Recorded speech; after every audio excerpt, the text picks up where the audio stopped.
राक्षस आया जिसने सुअर बनकर राजा को भटकाया था। वह तपस्वी राजा का बड़ा मित्र था। अब आगे।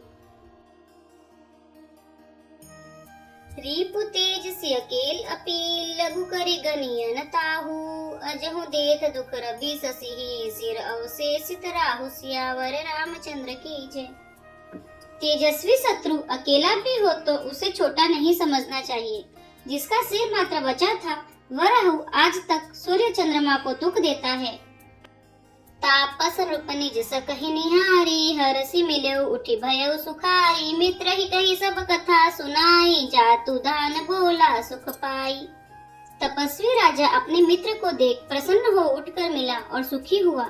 उसने मित्र को सब कथा कह सुनाई। तब राक्षस आनंदित होकर बोला, अब सादेव रिपु सुनहु नरेसा जो तुम कीन मोर उपदेशा परिहरि सोच रहु तुम सोई बिनु औषधि बियाधि विधि खोई। हे राजन सुनो, जब तुमने मेरे कहने के अनुसार काम कर लिया है तो अब मैंने शत्रु को काबू में कर ही लिया समझो। तुम अब चिंता त्याग सो रहो। विधाता ने बिना ही दवा के रोग दूर कर दिया। कुल समेत रिपु मूल बहाई चौथे दिवस मीलब में आई तापस नुपहि बहुत परितोषी चला महाकपटी अति रोसी। कुल सहित शत्रु को जड़ मूल से उखाड़ कर बहाकर आज से चौथे दिन मैं तुमसे आ मिलूंगा। इस प्रकार तपस्वी राजा को खूब दिलासा देकर वह महामायावी और अत्यंत क्रोधी राक्षस चला। भानु प्रताप ही बाजी समेता पहुँचाए सिछन माझ निकेता नृपहि नारी पहि शयन कराई है गृह बांधे सी बाजी बनाई। उसने प्रताप भानु राजा को घोड़े सहित क्षण भर में घर पहुंचा दिया। राजा को रानी के पास सुलाकर घोड़े को अच्छी तरह से घुड़साल में बांध दिया। राजा के उपरोहित ही हरि ले गए बहोरी ले राके सिगिरी खोह महु माया करिमति भोरी सियावर रामचंद्र की जय। फिर वह राजा के पुरोहित को उठा ले गया और माया से उसकी बुद्धि को भ्रम में डालकर उसने पहाड़ी के कोह में ला रखा। आप बिरचि उपरोहित रूपा परयु जाई ते सेज अनुपा जागे रूप अन भये बिहाना देखी भवन अति अचर जुमाना। वह आप पुरोहित का रूप बनाकर उसकी सुंदर सेज पर जा लेटा। राजा सवेरा होने से पहले ही जागा और अपना घर देखकर उसने बड़ा ही आश्चर्य माना। मुनि महिमा मन महु अनुमानी उठेउ गवही जई जानन रानी कानन गयो बाजी चढ़ीते पुर नर नारी न जाने उकेही। मन में मुनि की महिमा का अनुमान करके वह धीरे से उठा जिसमें रानी न जान पावे। फिर उसी घोड़े पर चढ़कर वन को चला गया। नगर के किसी भी स्त्री पुरुष ने नहीं जाना। गए जाम जुग भूपति आवा घर घर उत्सव बाज बधावा उपरोहित ही देख जब राजा चकित बिलोक सुमिरे सोई काजा। दोपहर बीत जाने पर राजा आया। घर घर उत्सव होने लगे और बधावा बजने लगा। जब राजा ने पुरोहित को देखा तब वह अपने उसी कार्य का स्मरण कर उसे आश्चर्य से देखने लगा। जुग सम रूप ही गए दिन तीनी कपटि मुनि पद रहमति लीनी समय जानि पुरोहित आवा नृपहि मते सब कहि समुझावा। राजा को 3 दिन युग के समान बीते। उसकी बुद्धि कपटी मुनि के चरणों में लगी रही। निश्चित समय जानकर पुरोहित बना हुआ राक्षस आया और राजा के साथ की हुई गुप्त सलाह के अनुसार उसने अपने सब विचार उसे समझाकर कह दिए। नृपहर सौ पहचानी गुरु ब्रह्म बस रहा न चेत बरे तुरत सत सहज बर विप्र कुटुंब समेत सियावर रामचंद्र की जय। संकेत के अनुसार गुरु को उस रूप में पहचान कर राजा प्रसन्न हुआ। ब्रह्मवश उसे चेत न रहा कि यह तापस मुनि है या काल केतु राक्षस। उसने तुरंत 1 लाख उत्तम ब्राह्मणों को कुटुंब सहित निमंत्रण दे दिया। उपरोहित जेव नार बनाई छरस चारि विधि जसी सुति गाई माया में तई किनी रसोई व्यंजन बहुगनि सकई न कोई। पुरोहित ने 6 रस और 4 प्रकार के भोजन जैसा कि वेदों में वर्णन है बनाए। उसने माया में रसोई तैयार की और इतने व्यंजन बनाए कि जिन्हें कोई गिन नहीं सकता। विविध मिग्रन कर आमिस राधा, तेहि महु विप्र मासु खल साधा। भोजन कहु सब विप्र बोलाए, पद पखारी सादर बैठाए।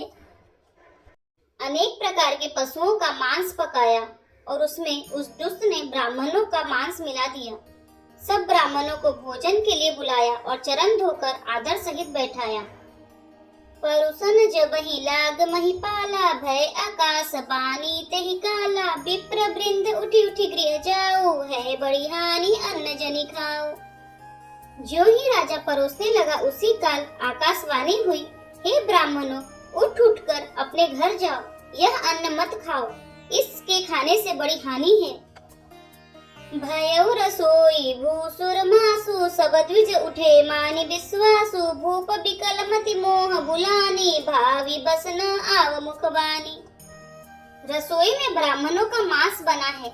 आकाशवाणी का विश्वास मानकर सब ब्राह्मण उठ खड़े हुए। राजा व्याकुल हो गया, परंतु उसकी बुद्धि मोह में भूली हुई थी। होनहार वश उसके मुंह से एक बात भी न निकली।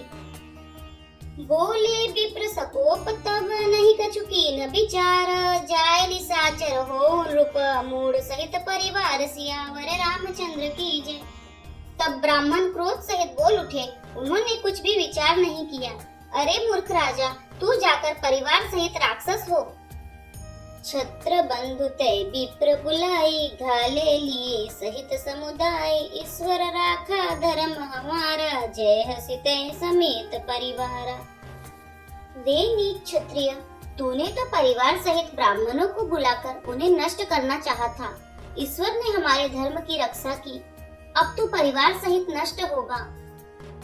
संबत मध्य नाश तव हो, जलदाता न रहे कुल को।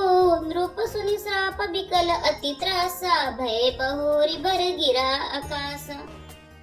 1 वर्ष के भीतर तेरा नाश हो जाए, तेरे कुल में कोई पानी देने वाला तक न हो रहेगा। साफ सुनकर राजा भय के मारे अत्यंत व्याकुल हो गया। फिर सुंदर आकाशवाणी हुई।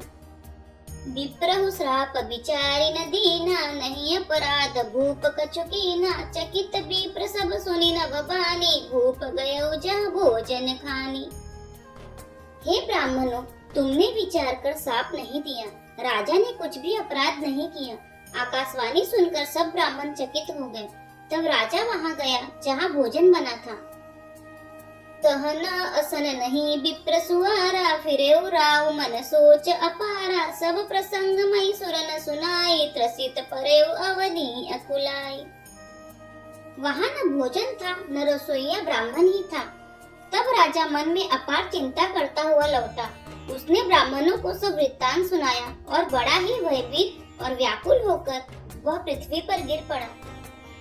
भूपति भावी मिटई नहीं, यद्यपि न दूषण तोर। किए अन्यथा होई नहीं, विप्र श्राप अति घोर। सियावर रामचंद्र की जय। हे राजन, यद्यपि तुम्हारा दोष नहीं है तो भी होनहार नहीं मिटता। ब्राह्मणों का श्राप बहुत ही भयानक होता है, यह किसी तरह भी टल नहीं सकता।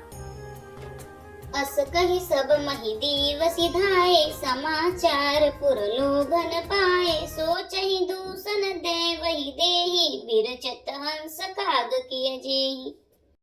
ऐसा कहकर सब ब्राह्मण चले गए। नगर वासियों ने जब यह समाचार पाया तो वे चिंता करने लगे और विधाता को दोष देने लगे, जिसने हंस बनाते बनाते कौवा कर दिया। ऐसे पुण्यात्मा राजा को देवता बनाना चाहिए था, सो राक्षस बना दिया। उपरोहित ही भवन पहुँचाई, असुर तापस ही खबरी जनाई। तेहि खल जहाँ तहाँ पत्र पठाए, सजी सजी सेन भूप सब धाए। पुरोहित को उसके घर पहुंचाकर असुर काल केतु ने कपटी तपस्वी को खबर दी। उस दुष्ट ने जहाँ तहाँ पत्र भेजे, जिससे सब वैरी राजा सेना सजा सजाकर चढ़ दौड़े। घेरे नि नगर निशान बजाई, विविध भांति नित होई लड़ाई। जूझे सकल सुबत करी करनी, बंधु समेत परे नृप धरनी। और उन्होंने डंका बजाकर नगर को घेर लिया। नित्य प्रति अनेक प्रकार की लड़ाई होने लगी।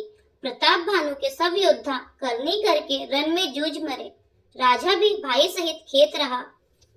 सत्य केतु कुल को नहीं बाचा, विप्र श्राप कीमी होई असाचारे, पुजीती सब नृप नगर बसाए, निजपुर गवन जय जसु पाई। सत्य केतु के कुल में कोई नहीं बचा। ब्राह्मणों का शाप झूठा कैसे हो सकता था।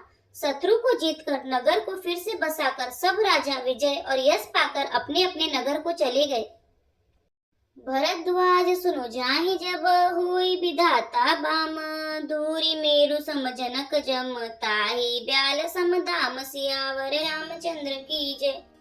याज्ञवल्क्य जी कहते हैं, हे भरद्वाज सुनो, विधाता जब जिसके विपरीत होते हैं तब उसके लिए धूल सुमेरु पर्वत के समान भारी और कुचल डालने वाली, पिता यम के समान काल रूप और रस्सी सांप के समान काट खाने वाली हो जाती है। यदि आपको हमारे वीडियो पसंद आ रहे हैं तो वीडियो को लाइक करें, चैनल को सब्सक्राइब करें, कमेंट में जय श्री राम और हर हर महादेव अवश्य लिखें। जय श्री राम, हर हर महादेव।